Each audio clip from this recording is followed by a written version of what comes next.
Hello बच्चों, कैसे हैं आप सब। उम्मीद है कि आप सब अच्छे होंगे। और इस वीडियो में बच्चों हम सॉल्व करने वाले हैं एमपी बोर्ड कक्षा 8वीं विषय भाषा भारती के अंतर्गत पार्ट 8 जो आपका गणितज्ञ के ज्योतिषी आर्यभट्ट। इस पार्ट के इस वीडियो में सभी प्रश्नों के उत्तर आपको मिलने वाले हैं, तो वीडियो को अंत तक जरूर देखिएगा। और आगे बढ़ने से पहले मैं आपको बता दूं कि इससे पहले जितने भी आपके अध्याय हैं उन सभी के सॉल्यूशन इस चैनल पर अपलोड कर दिए गए हैं, जिसकी प्लेलिस्ट आपको जो है इस चैनल पर मिल जाएगी। तो आप लगातार सभी प्रश्नों के मतलब सभी पाठों के सॉल्यूशन एक एक के करके देख सकते हैं और सॉल्यूशन कर सकते हैं। और इस वीडियो में स्पेशली पार्ट 8 जिसका नाम है गणितज्ञ ज्योतिषी आर्यभट्ट, इस पार्ट की सभी प्रश्नों के उत्तर सॉल्व करने वाले हैं। ये पार्ट आपको स्कूलों में जरूर पढ़ाया गया होगा और आप इसके जगह उत्तर लिखना चाहते होंगे, तो इस वीडियो में आपको सभी प्रश्नों के उत्तर मिलने वाले हैं। देखिए, कुछ इस तरीके से आपका ये अध्याय है जो आपको स्कूल में पढ़ाया गया होगा, जिसमें गणितज्ञ ज्योतिषी आर्यभट्ट के बारे में आपको देखिए बोला गया है। तो चलिए कुछ इस तरीके से आपका देखिए ये है अध्याय है, पार्ट है आपका। और इसके जो आपको लेखक है बच्चों, वो हैं आपके गुणाकर मूल्य। तो यदि पेपर में आता है कि ज्योतिषी आर्यभट्ट पार्ट के जो है कौन है लेखक, तो आपको लिखना है गुणाकर मूल्य। और इसके बाद देखिए आपको लेखक परिचय भी दिया गया है कुछ इस तरह से, जिसको आप आसानी से पढ़ सकते हैं। इस वीडियो में इसके सभी अध्याय के सभी प्रश्नों के उत्तर हम करने वाले हैं। तो देखिए अभ्यास है इसका। सबसे पहले यहाँ से आपका देखिए प्रश्न शुरू हो जाता है, यहाँ से हम शुरू करेंगे और धीरे धीरे करके हम सभी प्रश्नों के उत्तर सॉल्व करेंगे। तो आपको पेन कॉपी लेकर बैठना है, सभी के उत्तर आपको यहाँ मिलेंगे। बोध प्रश्न है बच्चों। प्रश्न 1, निम्नलिखित शब्दों के अर्थ शब्दकोश से खोजकर लिखिए। निम्न प्रश्नों के उत्तर आपको शब्दकोश से खोजकर लिखना है, जिसमें पहला बच्चों देखिए कीर्ति। तो कीर्ति है बच्चों यश, यश इसका उत्तर हो जाएगा, यश आपको यहाँ पर लिखना है। दूसरा प्रख्यात, तो इसका अर्थ हो जाएगा बच्चों प्रसिद्ध। प्रख्यात का अर्थ क्या हो जाएगा? प्रसिद्ध हो जाएगा। संगम का अर्थ देखिए आपको मिलना लिखना है। प्रलय का अर्थ आपका सर्वनाश हो जाएगा। और शंकु का अर्थ आपका शंकु के आकार में। और हे का अर्थ आपका हो जाएगा घृणित। तो ऐसे ही जैसा आपको यहाँ लिखा दिख रहा है वैसे ही आपको सेम लिखना है।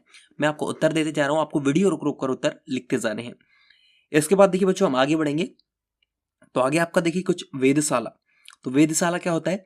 तारों और नक्षत्रों के अध्ययन के लिए बनी वेद शोधशाला को ही वेदशाला कहा जाता है। उसके बाद देखिए पद्धति। पद्धति का अर्थ होता है बच्चों ढंग। और धारणा का अर्थ होता है मत। और सूत्रबद्ध अपने धागे में बंधा हुआ।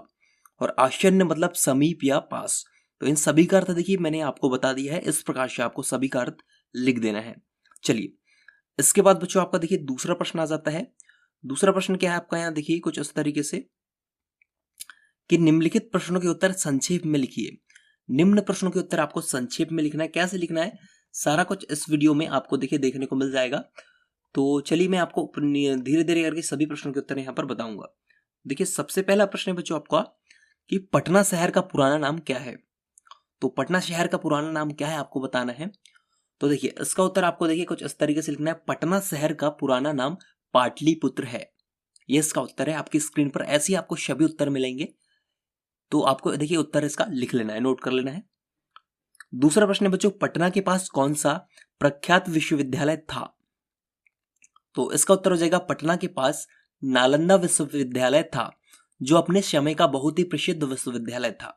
ये इसका उत्तर हो जाएगा, ये आपको लिख लेना है। इसके बाद देखिए बच्चों आपका तीसरा है कि पटना के पास किन किन नदियों का संगम हुआ है। तो उत्तर हो जाएगा इसका पटना के पास गंगा, सोन और गंडक नदियों का संगम हुआ है। ये इसका उत्तर है, ये आपको लिख लेना है इसका उत्तर। इस प्रकार से देखिए इसका तीसरे का उत्तर आपको नोट करना है। इसके बाद देखिए चौथा बच्चों की वेधशाला किसे कहते हैं। तो देखिए इसका उत्तर हो जाएगा वेधशाला में तारामंडल और नक्षत्रों की गति का अध्ययन किया जाता है। यह एक प्रयोगशाला ही होती है जिसमें ज्योतिषी ग्रहण आदि के लगने और समाप्त होने की समय की भविष्यवाणी करते हैं। तो इसका आपका ये उत्तर है आपके चौथे वाले प्रश्न का, ये आपको नोट कर लेना है। इसके बाद देखिए पांचवा कि भट्ट शब्द का आशय क्या है। तो भट्ट शब्द का क्या आशय है। तो उत्तर हो जाएगा बच्चों भट्ट शब्द का आशय योद्धा होता है। भट्ट शब्द का आशय जो है योद्धा होता है, इसका उत्तर होगा।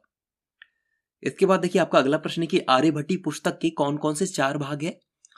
तो उत्तर आपको लिखना है बच्चों कुछ इस तरीके से। आर्यभट्टी पुस्तक के निम्नलिखित 4 भाग है। पहला हो जाएगा 10 गीति का, दूसरा हो जाएगा गणित, तीसरा हो जाएगा काल क्रिया और चौथा हो जाएगा गोल। ये इसके 4 जो है भाग है। तो ये आपको उत्तर में लिखना है ऐसे जैसे मैंने आपको बताया। इसके पश्चात देखिए बच्चों अगला मतलब लास्ट प्रश्न है इसका कि आर्यभट्ट की ताड़पत्र पोथियों की खोज किस विद्वान ने की। तो इसका उत्तर क्या लिखना है बच्चों, आर्यभट्टी ताड़पत्र पोथियों की खोज महाराष्ट्र के विद्वान डॉक्टर भाऊ दाजी ने सन 1864 ईस्वी में की थी।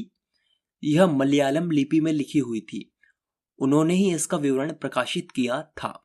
तो इसका उत्तर हो जाएगा आपके दूसरे वाले प्रश्न का अंतिम उत्तर ये हो जाएगा। तो आपको ये पूरा उत्तर इसमें नोट कर लेना है। आई होप आपको देखिए सारा उत्तर समझ में आ रहा होगा। यदि आपको वीडियो स्पीड में लग रही तो आप रोक रोक कर सभी के उत्तर लिख सकते हैं। चलिए इसके बाद हम आगे बढ़ेंगे बच्चों। इसके बाद देखिए आपका तीसरा प्रश्न है कि निम्नलिखित प्रश्नों के उत्तर विस्तार से लिखिए। निम्न प्रश्नों के उत्तर विस्तार से लिखिए आपको बोला गया है। आपको विस्तार से लिखना है। कैसे लिखना है चलिए इसके भी आंसर हम देखते हैं। पहला प्रश्न है बच्चों, पाटलिपुत्र नगर से दूर आश्रम में ज्योतिषी और विद्यार्थी क्यों एकत्रित होते थे। तो देखिए इसका उत्तर हो जाएगा बच्चों, इसका कारण आपको बताना है क्यों एकत्रित होते थे। तो इसका उत्तर क्या हो जाएगा, उत्तर आपको लिखना है ऐसे, पाटलिपुत्र नगर से दूर आश्रम में ज्योतिषी और विद्यार्थी एकत्रित होते थे। यह आश्रम टीले पर था। वहां बड़ी चहल पहल थी। यह आराम भी कुछ भिन्न प्रकार का था। टीले पर बसे इस आश्रम का लंबा चौड़ा आंगन था। उस आंगन में तांबे, पीतल और लकड़ी से निर्मित अनेक तरह के यंत्र रखे हुए थे।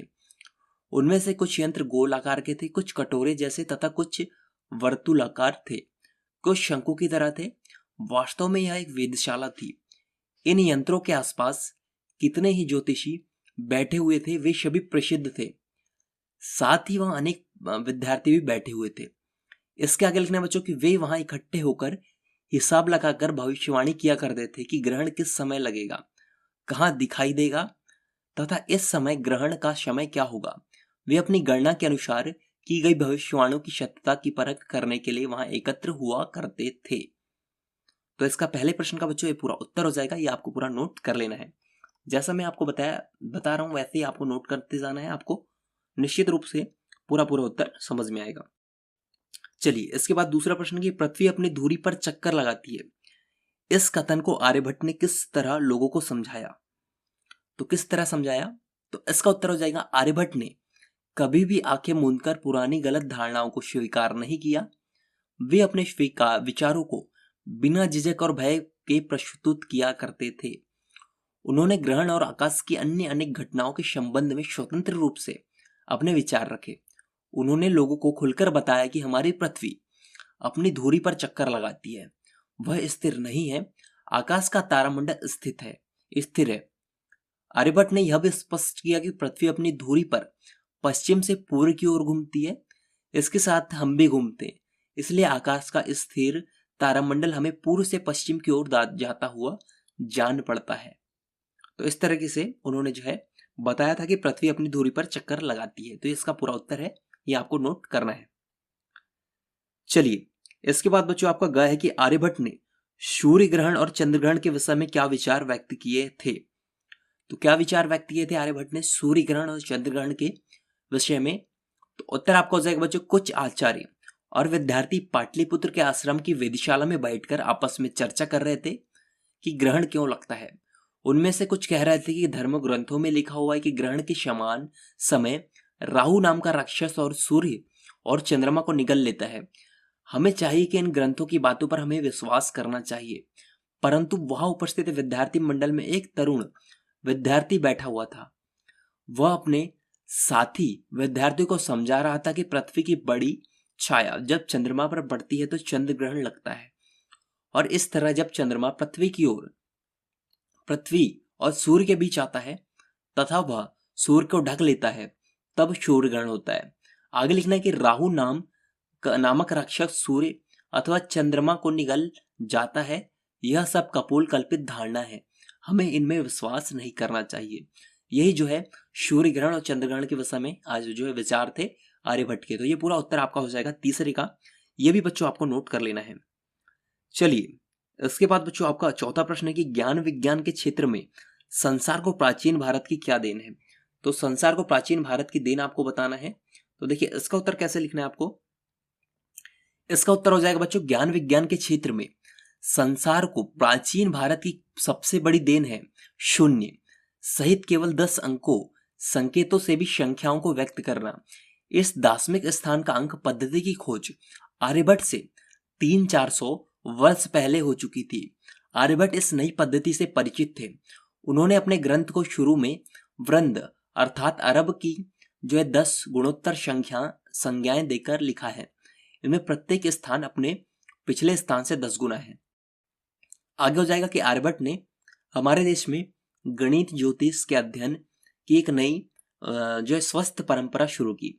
इस तरह कहा जा सकता है कि प्राचीन भारत ने ज्ञान विज्ञान के क्षेत्र में संसार को बहुत बड़ी उपलब्धि कराई। तो ये पूरा उत्तर हो जाएगा बच्चों आपके चौथे वाले का, ज्ञान विज्ञान के क्षेत्र में संसार की भारत की जो देन, ये पूरा इसका उत्तर है। चलिए इसके बाद देखिए पांचवा कि आर्यभट्ट को प्राचीन भारतीय विज्ञान का सबसे चमकीला सितारा क्यों कहा जाता है? क्यों कहा जाता है? तो देखिए आपको लिखना है बच्चों कि इसका उत्तर कैसे लिखना है आपको। आर्यभट्ट सदा ही अपनी विचारधारा को बिना किसी डर के और स्वतंत्रता पूर्वक अपने विचार रखते थे। वे एक साहसी ज्योतिषी वैज्ञानिक थे। उन्होंने पृथ्वी की गति के बारे में अपने जो है विचार जो है खुलकर सबके सामने रखे थे।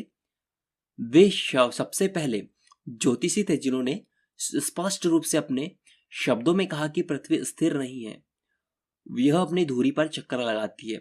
स्थिर तो आकाश का तारामंडल है। इसके अतिरिक्त आर्यभट्ट ने हमारे देश में गणित और ज्योतिष के अध्ययन की एक नई स्वस्थ परंपरा शुरू की। इसीलिए जो है आर्यभट्ट को प्राचीन भारतीय विज्ञान का सबसे चमकीला सितारा कहा जाता है। तो ये पूरा उत्तर है इसका बच्चों, जैसा आपको स्क्रीन पर दिख रहा है पूरा का पूरा उत्तर आपको नोट कर लेना है। इसका सही उत्तर ये हो जाएगा। चलिए आगे बढ़ते हैं। तो आगे बच्चों यहां पर देखिए आपका वस्तुनिष्ठ प्रश्न आ जाएगा कि रिक्त स्थानों की पूर्ति वाक्य के सामने कोष्टक में दिए गए शब्दों से जो छांट कर कीजिए। तो यहां पर आपको रिक्त स्थानों की पूर्ति करना है। तो पहला प्रश्न है बच्चों, पृथ्वी अपनी धुरी पर खालिस्तान से खालिस्तान की ओर घूमती है। तो उत्तर हो जाएगा बच्चों पश्चिम से पूर्व। पश्चिम से पूर्व यहां पर आपको दोनों खालिस्तान में लिखना है। इसके बाद ख है बच्चों की ग्रहणों की वैज्ञानिक व्याख्या करने वाले तरुण पंडित का नाम खालिस्तान था। तो क्या था? आर्यभट्ट था। आर्यभट्ट आपका यहाँ उत्तर हो जाएगा खालिस्तान में। ग है कि आर्यभट्ट की पुस्तक का नाम खालिस्तान था। तो बच्चों इसका हो जाएगा आर्यभट्टी। आर्यभट्ट की पुस्तक का नाम जो है आर्यभट्टी था, ये इसका उत्तर है। तो आपको तीनों जो खालिस्तान में इस तरीके से भर लेना जैसा आपको उत्तर दिख रहा है, ये आपका निश्चित रूप से सही उत्तर होगा।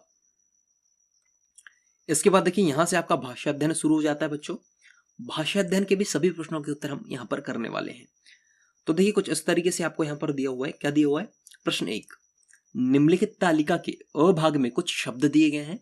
ब तालिका में उनके विलोम शब्द माने क्रम से दिए हैं, उन्हें सही क्रम में लिखिए।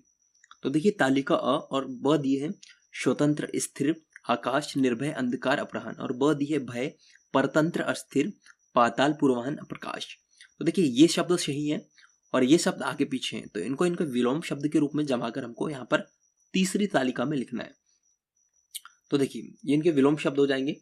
तो देखिए स्वतंत्र का हो जाएगा बच्चों परतंत्र, फिर हो जाएगा स्थिर का अस्थिर, आकाश का पाताल, निर्भय का भय, अंधकार का प्रकाश और अपराह्न का पूर्वाह्न। तो इस तरीके से सही क्रम हो जाएगा परतंत्र, अस्थिर, पाताल, भय, प्रकाश और पूर्वाह्न। तो ये पूरा उत्तर है सही, ये आपको पूरा लिख देना है। ये पूरा इसका उत्तर हो जाएगा बच्चों। वीडियो रोककर आप पूरा इसका उत्तर नोट कर लीजिएगा, ये इसका सही उत्तर आपका हो जाएगा। चलिए हम आगे बढ़ते हैं। आगे देखिए आपको कुछ इस तरीके से यहाँ पर दिया हुआ है। आगे आप देखिए कुछ इस तरीके से आपका यहाँ पर दिया गया बच्चों, ये सब चीजें आपको दी गई है। और यहाँ पर देखिए आपका कुछ इस प्रकार से प्रश्न क्रमांक 2 है, निम्नलिखित वाक्यों से उद्देश्य और विधेय अलग कीजिए। इन वाक्यों से आपको क्या करना है? उद्देश्य और विधेय को आपको अलग करना है। तो देखिए आपको ये 4 प्रश्न है। आर्यभट्ट महान गणितज्ञ और ज्योतिषी थे, इसमें उद्देश्य और विधेय अलग करना है आपको। और तो देखिए कुछ इस तरीके से आपको 4 दिए गए हैं। तो चारों के उत्तर देखिए आपकी स्क्रीन पर बच्चों आपको दिखाई दे रहे हैं। तो इस तरीके से आपको बॉक्स बनाना है उद्देश्य और विधेय करके। और चारों के उत्तर देखिए, पहले में आर्यभट्ट उद्देश्य हो जाएगा और बाकी जो है विधेय हो जाएगा। दूसरे में क्या हो जाएगा? आर्यभट्टी उद्देश्य हो जाएगा, बाकी सब जो है विधेय में चला जाएगा बाकी का। और तीसरे में उद्देश्य उन्होंने है और बाकी विधेय में अपने विचार खुलकर व्यक्त किए। और उसके बाद देखिए उद्देश्य में चौथे में आ जाएगा आर्यभट्टी और बाकी देखिए विधेय में आ जाएगा बच्चों आपका बाकी जितना भी आपका वाक्य का बचता है कि भारतीय गणितज्ञ ज्योतिषी का पहला ग्रंथ है। तो इस तरीके से आपके स्क्रीन पर दूसरे प्रश्न का उत्तर दिख रहा है, पूरा आप नोट कर लीजिएगा। चलिए तीसरा प्रश्न बच्चों हम देख लेते हैं कि विशेष शब्द में वि उपसर्ग जुड़ा है, प्रख्यात शब्द में प्र उपसर्ग जुड़ा है। इस प्रकार वि और प्र उपसर्ग जोड़कर नए शब्द बनाए। तो नए शब्द आपको बनाना है। वि मतलब उपसर्ग मतलब बच्चों जो किसी भी शब्दों में जो सामने जो शब्दांश जुड़ते हैं उन्हें जो उपसर्ग कहा जाता है। तो देखिए वी का आपका उपसर्ग करके बनाना है विज्ञान, विशिष्ट, विभूति, ये इसका हो जाएगा। प्र का आपका हो जाएगा बच्चों प्रस्तुत, प्रमुख और प्रख्यात। तो ये इसका उत्तर हो जाएगा, ये आपको यहाँ पर इसमें लिखना है। इसके बाद देखिए कुछ इस तरीके से आपको यहाँ पर दिखा, देखिए इसी प्रकार अधि तथा अति उपसर्ग लगाकर नए शब्द बनाइए। तो नए शब्द देखिए आपको अति और अति उपसर्ग लगाकर बनाना है। तो देखिए अधि का हो जाएगा अधिशंख्य, अधिपत्र और अधिक्रम, ये आपको यहाँ पर लिखना है। इसके बाद देखिए अति, तो अति हो जाएगा पराजय में आपको यहाँ पर दिया हुआ था अतिदाह, अतिदीन, अतिदोष, अतिराम, ये सभी जो है आपके तीसरे प्रश्न का उत्तर हो जाएगा। ये आपको पूरा इसमें लिख देना है, इसका सही उत्तर हो जाएगा। वीडियो को रोककर बच्चों पूरा उत्तर आप नोट कर लीजिए, इसका ये सही उत्तर होगा। चलिए इसके बाद देखिए चौथा प्रश्न आपको दिया गया है। चौथा प्रश्न आपको क्या दिया गया है, कुछ इस तरीके से वीर में ता प्रत्यय जोड़कर वीरता, पढ़ में आई प्रत्यय जोड़कर पढ़ाई, लिख में आवट जोड़कर लिखावट, और दूध में वाला प्रत्यय जोड़कर दूध वाला, घन में त्व प्रत्यय जोड़कर घनत्व बना है। इसी प्रकार ता, आई, आवट और त्व प्रत्यय जोड़कर प्रत्येक शब्द के दो शब्द बनाइए। तो देखिए इसको आपको कैसा लिखना है, तो देखिए इसका उत्तर आपको कैसे लिखना है बच्चों, कुछ इस तरीके से आपको लिखना है। आपको क्या बनाना है, ता, आई, आवट वाला प्रत्यय और प्रत्यय जोड़कर आपको यहाँ पर बनाना। तो देखिए बच्चों इसका उत्तर देखिए, चौथे का उत्तर कैसा लिखना है आपको, चौथे का उत्तर आपको ता, आई, आवट वाला और त्व जोड़कर बनाना है। तो इसका देखिए ता से आपको उत्तर हो जाएगा, देखिए आपकी स्क्रीन पर उत्तर है। ता से सुंदरता, क्रूरता, वीरता। आई से बनाना है बच्चों पढ़ाई, लिखाई, पुताई, मढ़ाई और मिठाई। दूसरा तीसरा आवट का हो जाएगा लिखावट, दिखावट, वाला, वाला का क्या हो जाएगा, तीसरे का आवट क्या होगा लिखावट, दिखावट, रंगावट। और चौथे का वाला में क्या आपको जोड़ना है, प्रत्यय जोड़कर दूध वाला, घन वाला, फल वाला, मिठाई वाला। और पांचवा त्व, तो त्व में क्या हो जाएगा घनत्व, विद्वत्व, शीतत्व, ग्रीष्मत्व, ये आपका त्व से हो जाएगा। देखिए आपके चौथे प्रश्न का उत्तर आपकी स्क्रीन पर है। वीडियो को पूरा रोककर आप पूरा इसका उत्तर नोट कर सकते हैं। चलिए आगे हम बढ़ेंगे। आगे बच्चों आपको कुछ इस तरीके से दिया गया है। पांचवा प्रश्न है बच्चों की अंतिम प्रश्न है इस अध्याय का। इस पाठ में इस प्रकार के शब्द युग्म बहुत प्रयुक्त हैं, आप उन्हें छांटकर समानार्थी, विरोधार्थी और पुनरुक्त शब्द अलग अलग तालिका में लिखिए। तो अलग अलग तालिका में आपको समानार्थी, विरोधार्थी और पुनरुक्त शब्द को लिखना है।